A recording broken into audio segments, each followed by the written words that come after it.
नांदेड लोकसभेचा गुलाल लागला वसंतराव चव्हाण यांच्या माथ्यावर। नांदेडच्या खासदारकीच्या खुर्चीवर वसंत चव्हाण विराजमान। नमस्कार, मी रामेश्वर जामगे, राजमुद्रा न्यूज लाईव्ह मध्ये आपलं मनपूर्वक स्वागत करतो। महाराष्ट्रभरामध्ये लोकसभेची रणधुमाळी चालू होती आणि त्या रणधुमाळीचा शेवटचा टप्पा म्हणजे निकालाचा दिवस असतो। आणि आज महाराष्ट्रातील निकालासहित नांदेड लोकसभा मतदारसंघाचाही निकाल जाहीर झाला।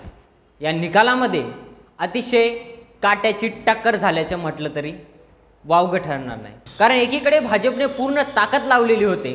भाजपचे सर्व ज्येष्ठ नेते, पदाधिकारी, भाजपचे सर्व वरिष्ठ नेते असतील ते नांदेडमध्ये येऊन सभा घेऊन गेले होते। त्यासोबत काँग्रेसनेही आपली कंबर कसली होती आणि चांगल्या पद्धतीने प्रचार त्यांनीही केला होता।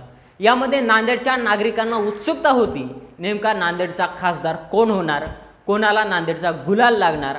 ही उत्सुकता आता संपलेली आहे, कारण नांदेड लोकसभा मतदारसंघामध्ये काँग्रेसचे उमेदवार वसंतराव चव्हाण यांचा 95,009 मतांनी विजय झाला आहे।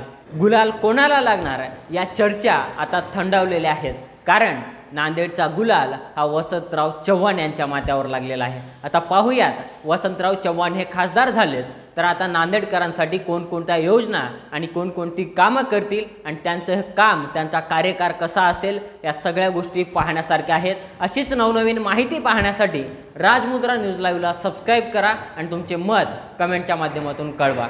धन्यवाद।